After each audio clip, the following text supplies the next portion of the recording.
This is Women Road Warriors with Shelley Johnson and Kathy Tuccaro.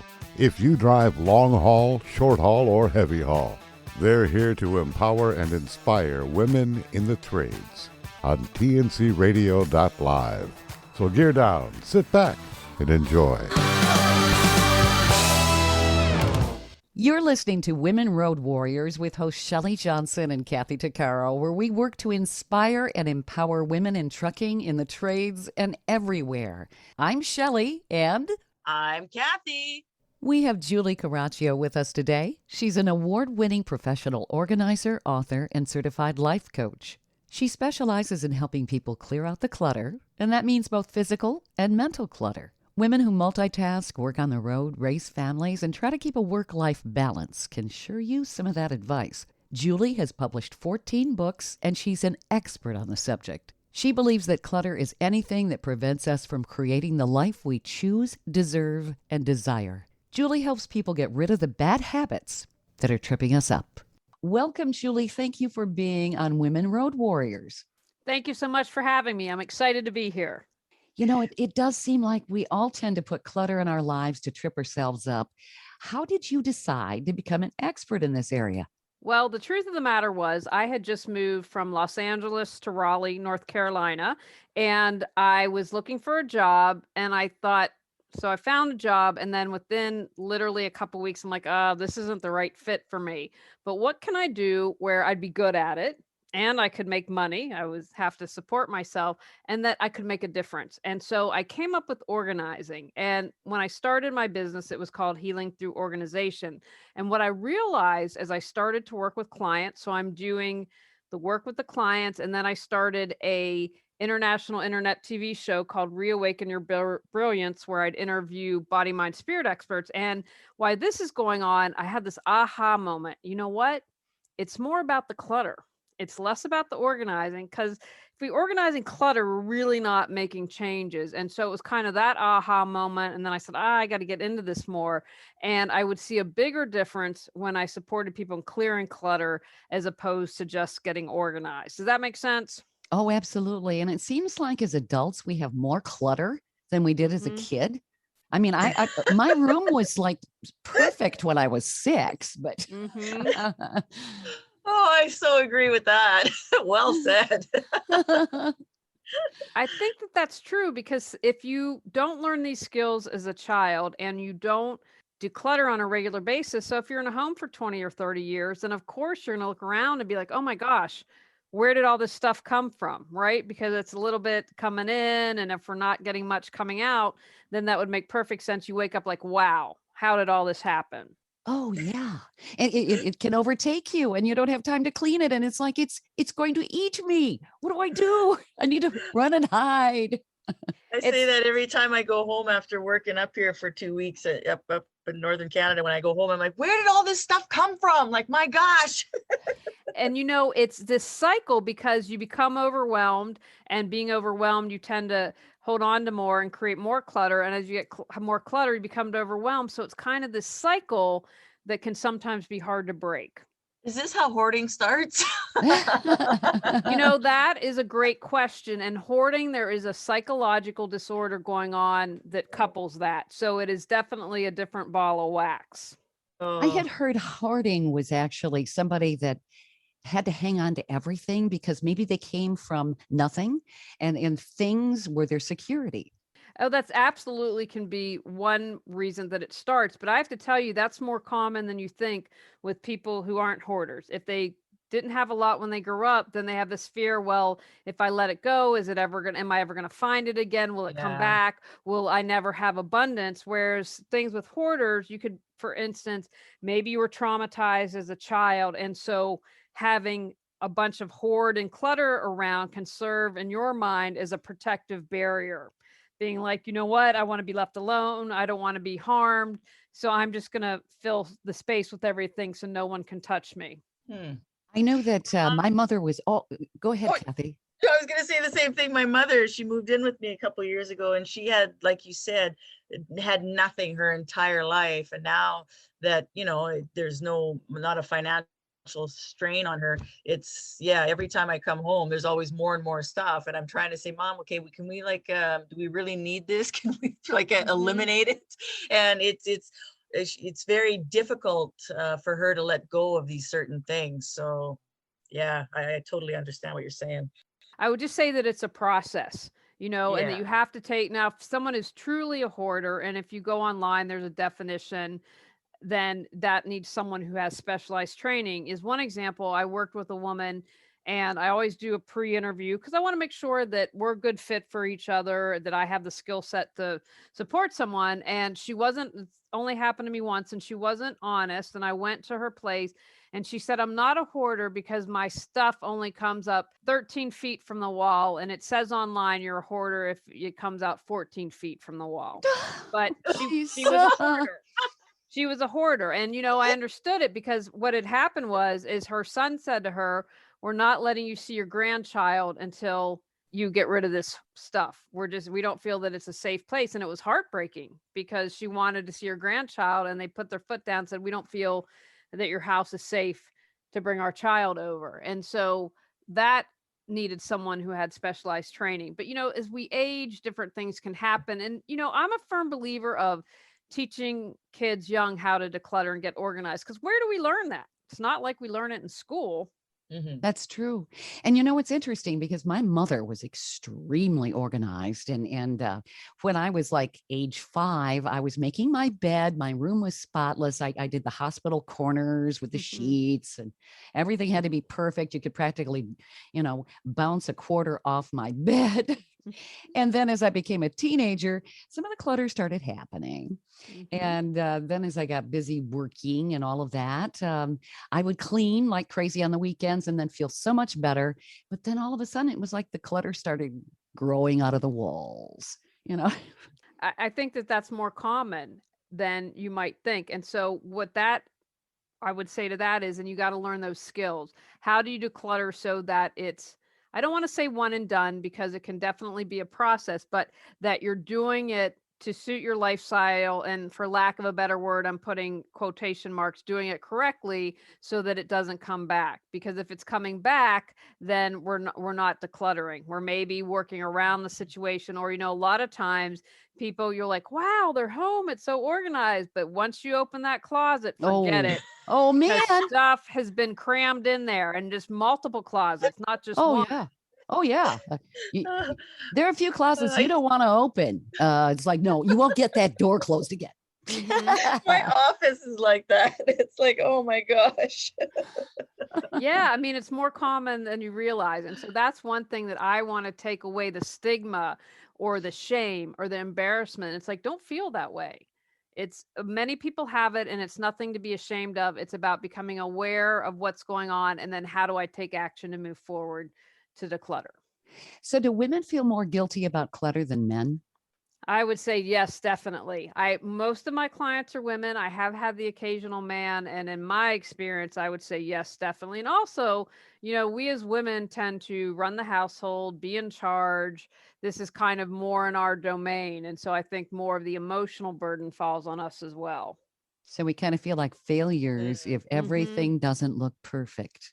Yeah, and I often say I'm surprised that she has not come after me, but I'm not a fan of Martha Stewart because I don't think what Martha presents to the world is realistic. I read somewhere that she sleeps maybe 4 hours a night. Well, I need my 8 hours of sleep, and I have priorities. I don't have a staff. It's just me. I own my own business. So her standard is never going to be my standard, and I'm okay with that. And I don't like it would I would hate to have everything labeled. That would drive me absolutely insane. And so I think Yeah. that when we see people like Martha Stewart, tends to make some of us feel worse because we can't attain that. We don't have a staff, we don't have endless funds, and it's not realistic. And does she really clean her own house? Really? Yeah. You know what? I could actually in some way see it happen, but again, she is, I'm sure, multiple staff. I'm sure she has an assistant and probably an assistant's assistant, and I would bet that she does have a cleaner. And so when you all have all that help and unlimited funds, then hey, you can absolutely do that. But part of the reason I want people to clear clutter is so that they can have joy in their life, so they can share their gifts with the world. And so it's not about spending all the time on a label maker. It's spending time doing what you love and with people you love. It's not about all about this Instagrammed fake perfect image, because for the most part, that's not real. Oh, I imagine. Well, when you look at social media, people aren't showing you pictures of their house where it's messy. Right, exactly. They may have just gotten done cleaning the room and then they're like, look at how I live. It's like, how often? Right, Yeah. right, exactly. And I think the people that are, I don't watch these shows because I think that they aren't realistic. And again, I feel like they set standards that make people feel like failures when they can't maintain them. It's like, well, again, if you have unlimited funds, then you can do anything. And you can, if you don't care and never want to put anything away, then you'll just hire someone to do that. I was a nanny for a while, and I had one friend who, another nanny, and she would clean up after the girl. I can't even imagine this. These were all teenagers and they never hung anything up. So one of her jobs was to go around and put everything back up on hangers. Well, if you have the money, then of course it's going to be maintained because you're paying someone to do it. Oh, yeah. Mm. I remember, well, it made an impression actually. I was not cleaning my room. I was kind of rebelling. I was 13. And I remember coming home from school and all the stuff that was on my bedroom floor was at the bus stop, right? At the end of our driveway. So I had to haul it back in the house. It's like mom was making an impression. And it was rather embarrassing. But yeah, it's like, okay, I won't put the stuff on the floor. Wow, yeah. Now, see, did you feel traumatized by that? I was embarrassed. Yes. I Yeah. think that there could have been something handled a little differently than that. Yes. Yes. And see, now what's interesting is someone could go either way on that. Like you could be like, okay, I got it. Someone else might be so traumatized that they start hoarding, or that when they went out and got their own place, they're like, I'm just going to put everything on the floor because I can do what I need to do and rebel. So in that case, I wouldn't have said, that definitely wasn't the best way to handle it. And depending on, everything going on in life, that could be a yay, an aha moment, or a oh no moment. Maybe that's why I did do some rebelling. I had a clean room though after that. Well, clutter you can be clean and still have clutter. You were talking about physical and mental clutter. What are the differences? That's what I wanted to kind of get into. Sure. Well, physical clutter obviously is your stuff, like the things you don't use or need, what you don't like or love. And for me, mental clutter are things like not being present in the present moment. Maybe you are stuck in the past. Oh, I wish I would have said this or done this, or in the future. Well, what's going to happen tomorrow? And, for a good example is, say you're in a relationship that's starting out, instead of being completely in the moment in the relationship, you're wondering, well, oh, is this person the one? And so you've gone all the way into the future, or you're stuck in the past, like, oh, it's not going to work out. It's just like every other relationship I have. So you can have monkey mind with mental clutter. You can have anxiety, worry a lot. Those are the different things that examples for me of mental clutter. And I also believe that whatever's going on the inside of you is reflected in the outside and vice versa. So if you work on your physical clutter, that's going to support your mental clutter. I want you all to just take a moment and close your eyes, and I want you to visualize being in a messy and cluttered room. How well do you think when you're in an environment like that? When you clear physical clutter, it allows you to gain mental clarity. And when you clear your mental clutter and have mental clarity, it allows you to clear your physical clutter. Does that make sense? Oh, absolutely. I feel more stressed when I have a lot of clutter around me. I get Me really too. irritable. I find I can't think if my kitchen sink is full of dishes or food or whatever. I can't sit down or like you say, organize my thoughts until the dishes are done and my counter's cleared. Then I can actually say, okay, now what, right? Until then, I can't focus. They have done studies. UCLA did a big study, say, gosh, maybe it's been 10 years, that clutter is linked to elevated levels of stress. Clutter is implicated in depression. If you have depression, it causes clutter, and clutter can cause depression. It affects your general dampening of your brain. If you have clutter, you're more likely to not be compliant with your meds, you're less likely to eat better, and you're less likely to take care of yourself. So clutter causes a variety of challenges. Stay tuned for more of Women Road Warriors coming up. Did you know that 80% of America's communities rely on trucking alone to deliver their goods? The trucking industry keeps America running thanks to the 3.6 million professional truck drivers traveling over 300 billion miles a year. Industry movement Trucking Moves America Forward, or TMAF, tells the story of trucking and its positive impact on our economy, communities, and lives. Learn how you can be part of the industry movement working to build a strong image of trucking by visiting truckingmovesamerica.com. Welcome back to Women Road Warriors with Shelley Johnson and Kathy Tuccaro. So are hoarders more depressed?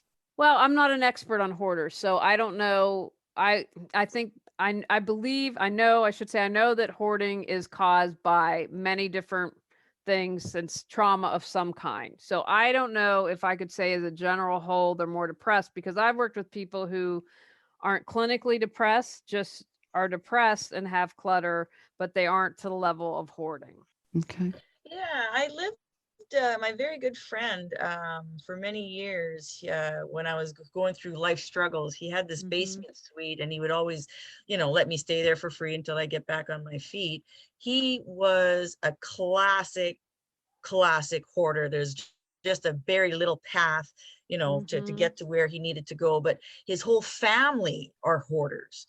And like, to the point, like, I remember his father would have his truck parked out back, and the whole truck was full of garbage and bags and this and that. But my friend himself, he wasn't depressed. He's very highly intelligent, highly functioning, but he just, to try and talk to him and say, like, try and clean out some stuff so to make room, and to even throw anything away was like, oh my gosh, it was like the end of the world, right? But he wasn't the typical thing like you see on TV. So I'm not really sure where he stood in that, but it was really strange. But yeah, to this day, it's the same. So. But if someone grew up poor and with a scarcity mentality, you can see how they'd never want to throw anything away. Oh, I might be able to use that. Or I've worked with people who aren't hoarders, but are environmentalists. So can I recycle this? Can I reuse it? They're coming from a place of, I don't want to do any more environmental harm. And so again, not at the hoarder level, but it makes sense when they're really hesitant to let go of something if there's a way to use it. Sure. And I would think of when you're living in all of that, it just becomes a logarithm. I know that if my house gets out of control, I'll just sit back and go, where the heck do I start? And it's easy to talk yourself out of it. It's overwhelming. Oh, it really is. And if you're working 60, 80 hours a week or something, you want to do something other than clean. Of course. Yeah. So what I would say is there are a couple ways you can jumpstart. First, if you have the funds, hire someone. I mean, if you are working 60 or 80 hours a week, it's a lot to try to then add to decluttering, because it's not like you're like, woohoo, I'm going to go declutter. Yay, excitement. For most people, it's not that way. Now, if you don't want to hire someone, and again, there are resources out there. I do a podcast, I have a YouTube channel, I have books. I'm not the only person out there. The first thing I would say is you pick one place to start. It's like Kathy, you mentioned a moment ago, my office is crazy. Yeah. So you know what? I'm going to pick my office, and then I'm going to say, what's realistic? I can spend 10 minutes a day, or I can spend 2 hours on the weekend. And you say my starting point, and then I'm going to commit to doing it. And you write it down in your schedule, you block out the time, and then you start. And you don't start, like if it's your office, maybe you start with what's on the floor, or maybe the pile of papers on the desk, and you start with what you can see, and then you just go from there, and you keep building on that. If you do an hour a week, that adds up to just over 60 hours in a year, and you can accomplish a lot. So I don't buy the I don't have the time excuse, because what I always say to people is, how much time are you spending on social media? Because most of Exactly. us get sucked into Facebook or Instagram or whatever it is for hours. And so if you have time to do that, you have time to declutter. That makes sense. And if you're doing a little at a time, it's not going to feel as huge of an undertaking. Hmm. Exactly. But what the key is, you want to start in one place and keep going there. Sometimes what people do is, oh, I'll start at the office, but oh, I have clutter in the bedroom. Let me run in there. Oh, there's something in the living room. And that could be a pattern of avoidance. And so nothing really gets done. Or they'll start with a pile and move it and say, oh, I've made progress. Nah, you just moved the pile. You really didn't declutter. And so it's Sounds being like me. aware of that. Yeah. Yeah, yeah, Yeah, the pile that never leaves. Yeah. exactly. How do you in my personal life, like I'm selling my house and I'm going to buy another one, something smaller, less, more manageable for my mother and stuff. And just the thought of having to pack up and go through, like my mom likes to keep egg cartons and containers and plastic bags and all this. And what tip could I give her to help the both of us manage the packing and mom, without traumatizing her more, because she was very poor her entire life and always lacked everything. So how do I approach that and say, maybe do we really need this, mom? I mean, you're 76, or like how Yeah. much use can do that? Like what's a good idea to start packing? Sure. Well, I can tell you, I literally just went through that. We sold or under contract on our house in North Carolina. We moved back to West Virginia. I'm currently in my parents' house until we close on our house in West Virginia. We downsized 2 years ago in our place where we're going to retire, and then my mom got sick, and so we're back up here. And so I feel your pain. I know exactly what you're going through. Yeah. So some of the things that you can do is say, okay, well, mom, we're downsizing. So instead of 2,000 square feet, we're down to 1,000 square feet. So we simply don't have the room. And so, start that conversation where we're out of physical space. And then with Yeah. things that you can recycle, because maybe part of your mom, you said, mentioned egg cartons, for example. And Yeah. so, mom, we have eggs. That's not going to affect you in either way. And so start that, like, can we let go of the plastic bags? And then I can take these down to the grocery store and recycle them. And then with things, I would also say to talk to your mom, does she have a favorite charity? Who could you donate extra clothes to or extra household items that she would know Mm. it's going to a good home, so she doesn't feel like that she's being wasteful? It's like, look, mom, we have enough. And so we don't have the space. What charity do you want to donate this to? So we're going to make someone so happy. They're going to be so Yeah. excited. And then, I'm always a fan of, if you're able, and again, it really depends on the situation, but have a deeper conversation. You know what, mom? When you're thinking about being poor as a kid, that's in the past. Right now, in the present moment, you have enough. We have enough. We're never going to have to worry about enough food. We're never going to have to worry about a roof over our head. How can we become more present? And how can you release that?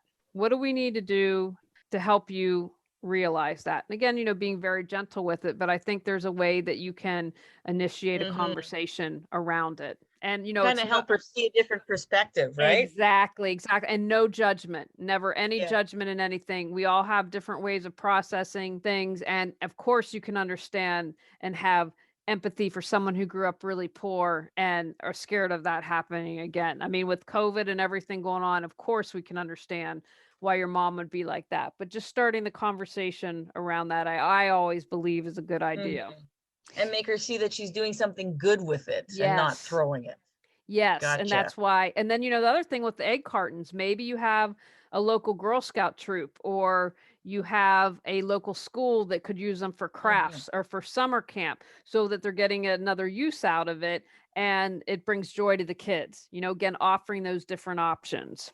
Yeah, that's great suggestions. Thank you very much. I'm going to be taking that Absolutely. home. You're welcome. I'll be like, Mom, do I got the plan for you?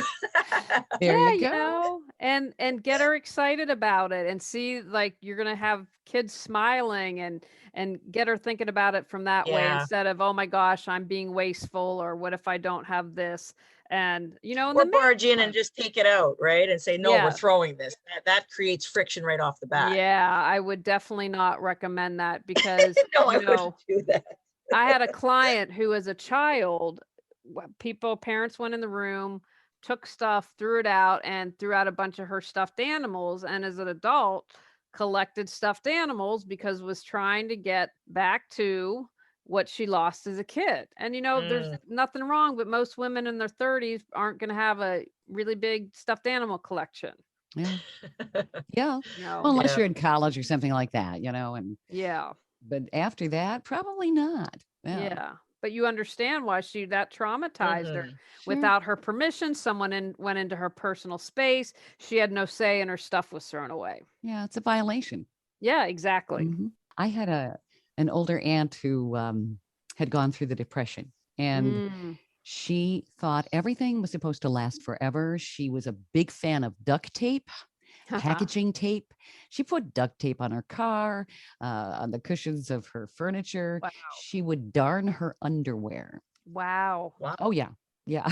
And she didn't need to do that. But there was this, and she would scrape the butter off her bread. Mm. Just really stingy with herself. Wow. Yeah. And she had a lot of stuff, but it was always organized, which was interesting. But she didn't think anything should break. You buy it, it better last forever. Yeah, see, there's a little, I would, because it definitely was not hoarding, but to me, there's a psychological aspect of that that's not healthy. Yeah. Yeah. So there may have been some fear that she didn't Mm-hmm. talk about. Absolutely. She also had a drinking issue. So Mm. perhaps Oh. yeah, the two Now, and see, I would think yeah. that would be related, Yeah. and based on my experience, absolutely. Mm-hmm. So you talked about mental clutter. Certainly, I think women, well, I know my mind is always going 100 miles an hour in 50 Mm-hmm. million different directions. That can be cluttering, a clutter effect, if you will. How do you get rid of that mental clutter? How do you tell one thought to go away for a while? Well, I am a huge fan of finding some kind of mindfulness practice that works for you. And that's going to be very individualized. Like one example, I really enjoy mowing the grass. I love the smell of freshly cut grass.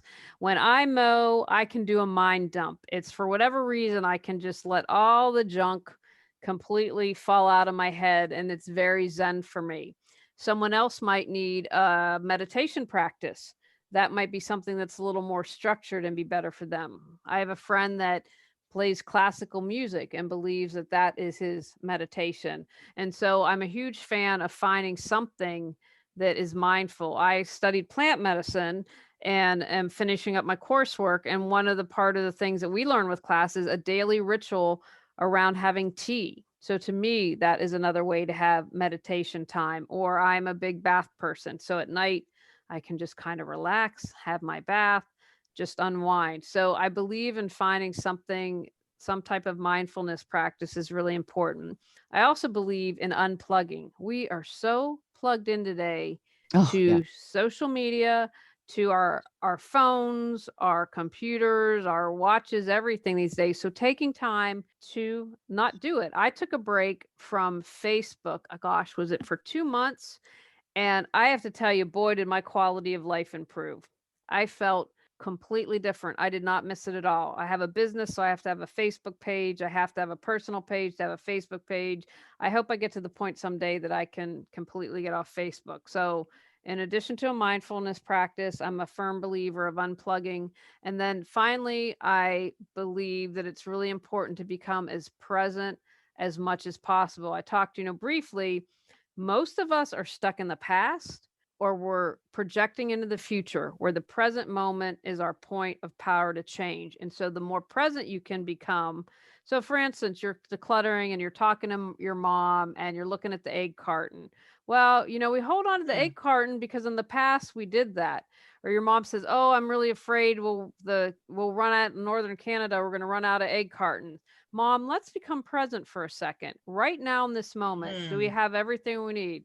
Yes. Right now in this moment, do we need this stack of egg cartons? No. Okay, then because we're in the present moment, can we let this go? And when you become present, that helps you clear your clutter, not only your mental clutter, but also your physical clutter. Does that make sense? Oh, absolutely. Yeah. I know what helps me when talking about mental clutter. Like I always said, I have 8 hamsters and 1 wheel in my noggin, and I do. I'm doing 100 things all the time, and it is just the way it is. The one thing that helps me declutter my mind. Well, actually, there's 2 things. Mm-hmm. One, I have to make a list to get them out of my head. Mm-hmm. Yeah. Yeah. Yeah. I make And lists. I have to. I'll be even in my equipment, and sometimes in the truck if I'm getting loaded under the shovel. On the passenger seat is my pen and paper. Just it's like my office on wheels.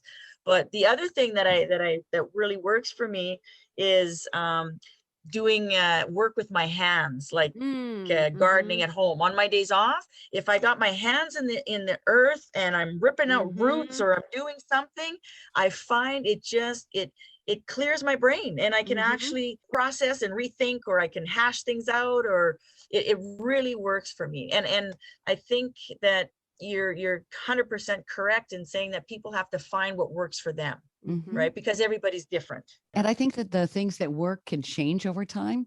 I know Oh yeah. in Right, recent yeah. years, I've been getting into doing a fairy garden.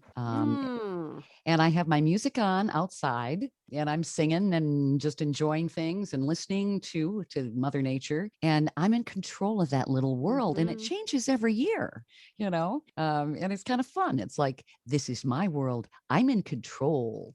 And if you feel out of control for some reason, that just kind of empowers me, if you will.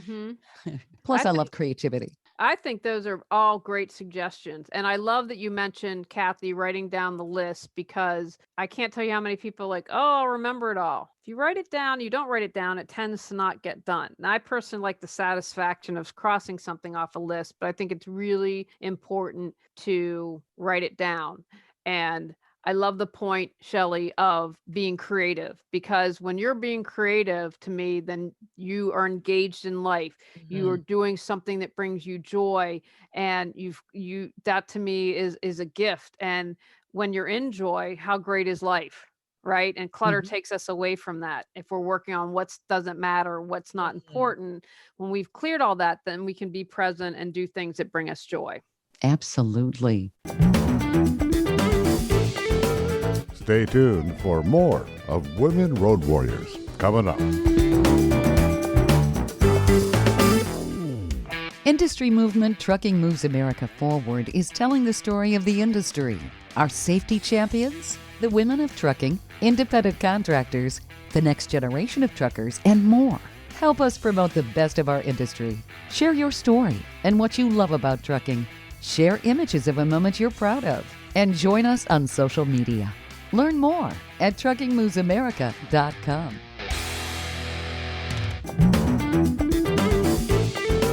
Welcome back to Women Road Warriors with Shelley Johnson and Kathy Tuccaro. Now, for ladies on the road, we've got a lot of ladies that are out there driving. How do they eliminate the clutter? Because I'm sure that they have the mental and physical clutter too, and they just have a confined space. And then when they go home, if their kids are home, maybe they're not decluttering the house. So, I mean, they can feel like their life is really out of control. Absolutely. Well, first, I think women warriors are awesome. And I was totally inspired by what Kathy was sharing with me prior to our interview, prior to recording. And so hats off to all you awesome trucker women out there. What I would say is you can create something in your small space. So if you have a small space, you want to utilize it really well. And so there are different things that, obviously you've got to be awake and pay attention when you're driving, but maybe for you, for mental clutter, it's about having soothing music on, or you have like a little Buddha statue that's on your dashboard or something like that helps bring you present, or you wear a little not the Dharma beads, I can't remember what they're called, where we count the Buddha prayer, something like that can support you in being present and supporting you in mental clutter. Now, in a small space, you're going to want to be as organized as possible. And that gets back to clutter is the stuff that doesn't matter. So what is it most important for you to have in your truck? What are the things that you need? It's probably like a computer, maybe it's pictures of your loved ones, whatever is essential for you. You've got to really drill that down to know. And the other thing I'd say, when you get back home, if you have a family, get everyone involved. We talked earlier in the podcast about, as women, that tends to fall to us. It doesn't matter what relationship we're in, but we tend to carry the emotional burden of all of that and the clutter. And so what I would say is that ask for help and support at home, that was one key thing that's really important. Yeah, it does seem like women end up being the mothers to everybody, including like Mhm. their husbands or significant others. It's like, since when did I give birth to you? It's like, why am I taking care of you too? Can you do that, please? Yeah. I was just gonna say, like, because for the truckers out there, I know because we carry our stuff in very small spaces. Now, I've been doing this for 8 years, and I've tried various forms of, of different things that try to work, or Mhm. what doesn't work.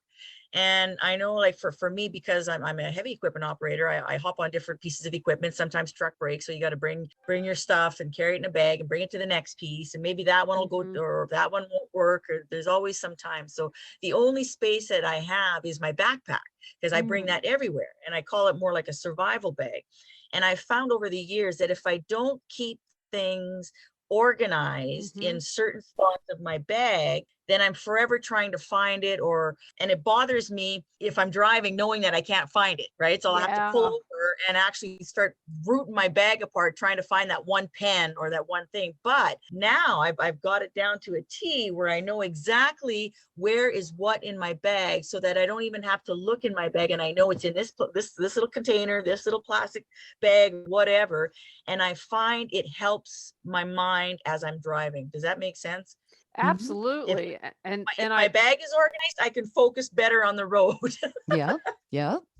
and that's a great point. And so having an organized bag is something, and you've got to find what works for you. Like a purse, right? Yeah, Mhm. absolutely, exactly. And all your essentials are in that little bag. And that's really, again, you're in such a tight space, and you have a certain amount of time you're on the road. So Yeah, being organized makes a huge difference. not But having to dump it out and try and find something. Yes.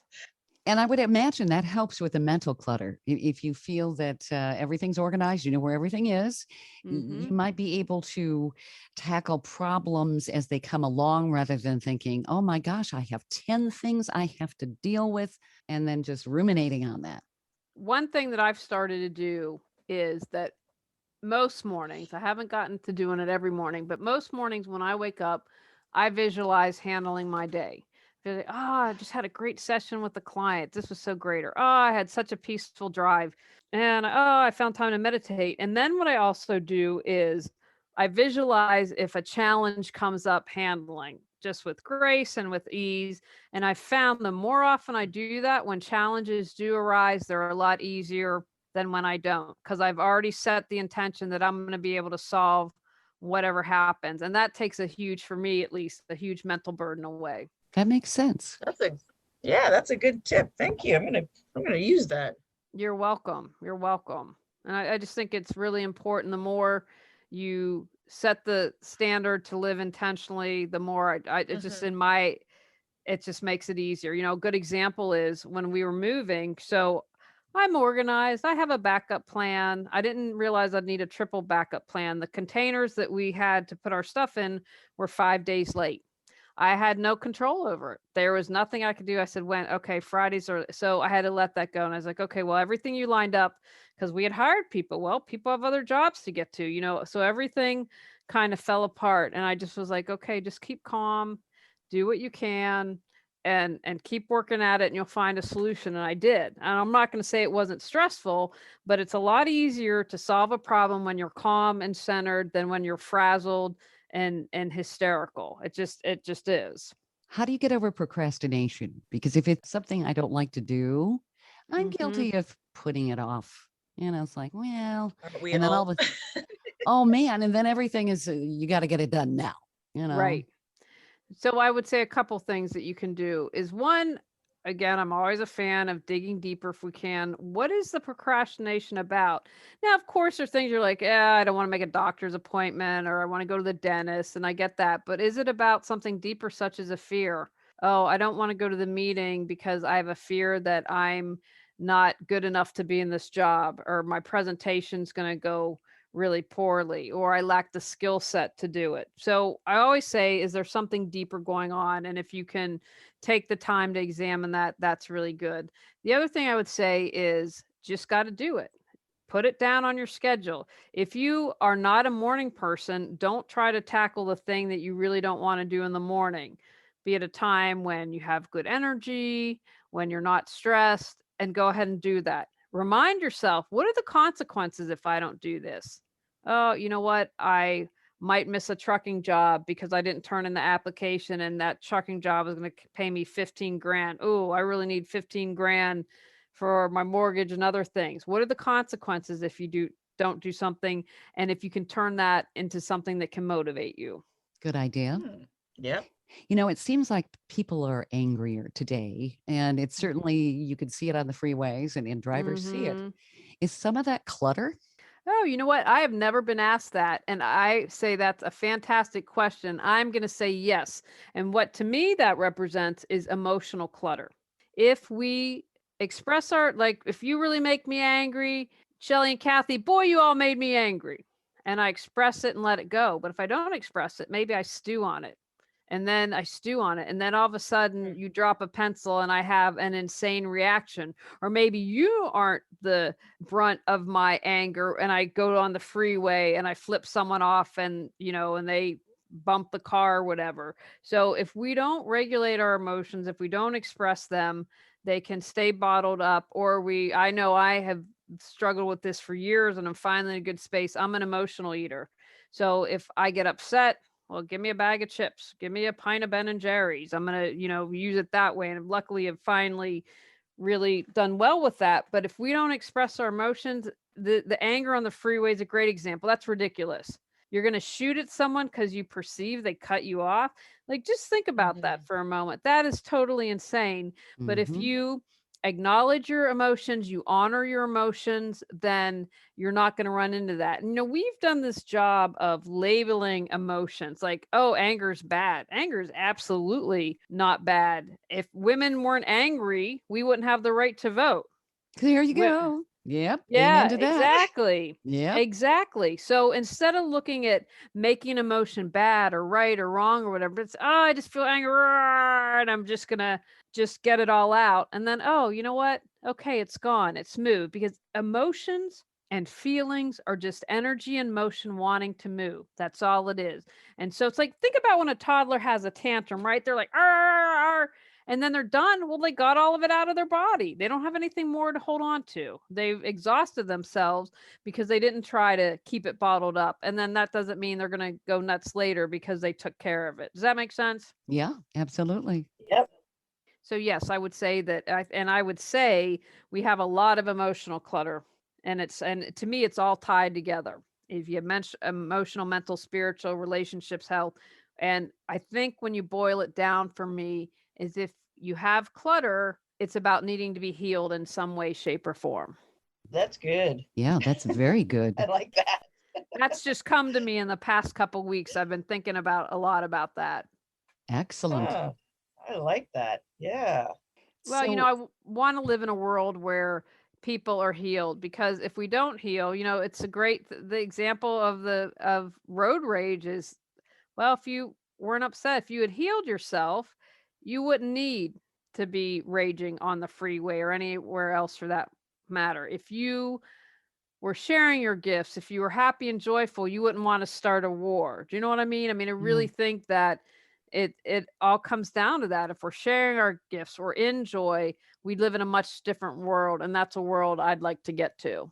that would be nice. Mm, And certainly with yeah. COVID and all of the quarantines and Hmm. everything, the shutdowns, that has just elevated the Yes. stress. And I bet the clutter's gone up too.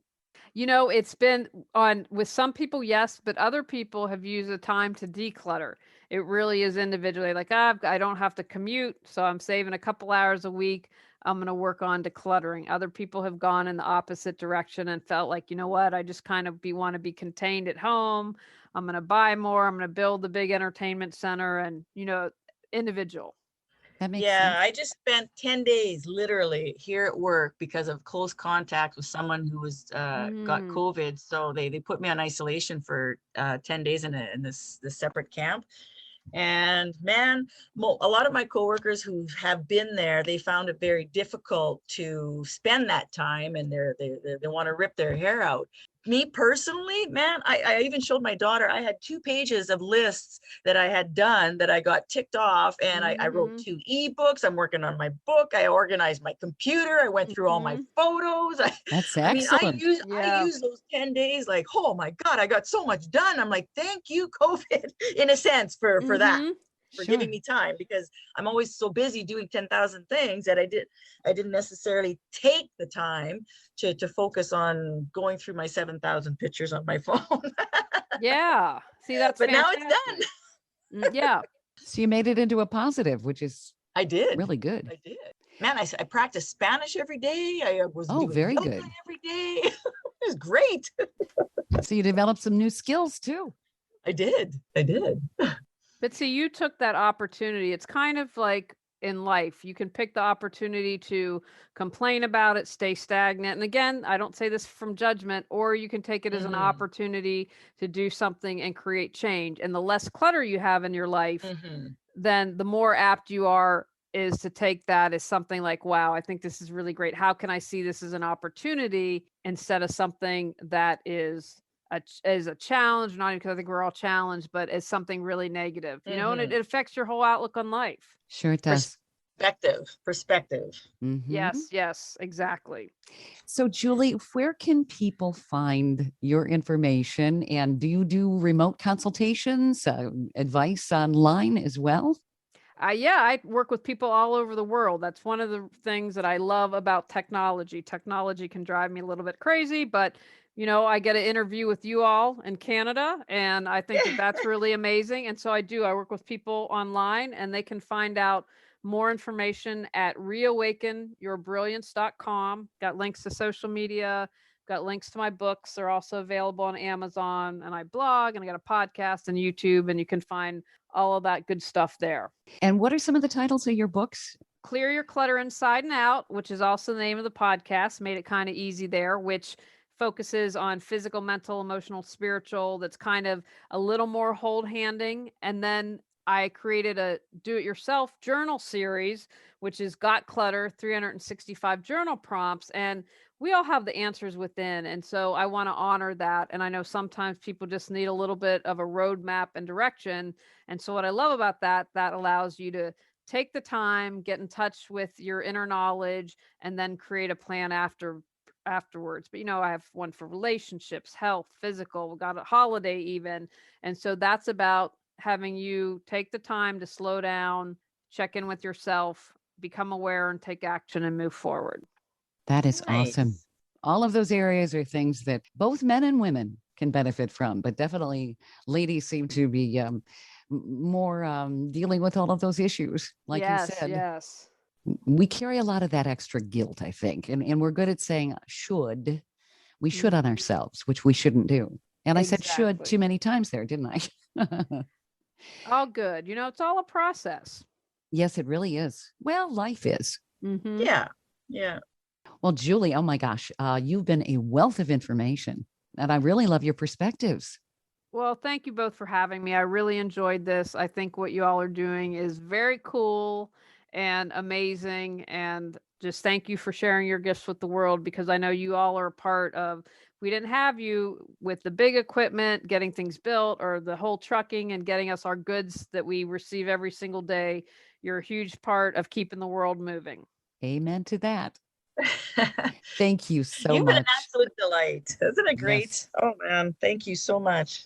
We've been speaking with Julie Corracio, reawakenyourbrilliance.com. You can find all of her information there. She's got some great books. She can consult. Definitely, she will help you declutter. We can all use that. And you're listening to Women Road Warriors with Kathy Tuccaro and Shelley Johnson. I'm Shelley. I'm Kathy. We'll see you next time. Definitely tune in again.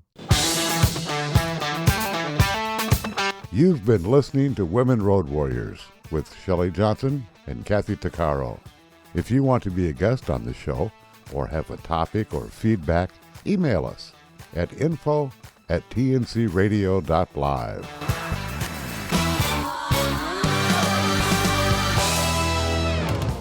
Thank you for listening to another great interview on TNCradio.live and the Truckers Network radio show.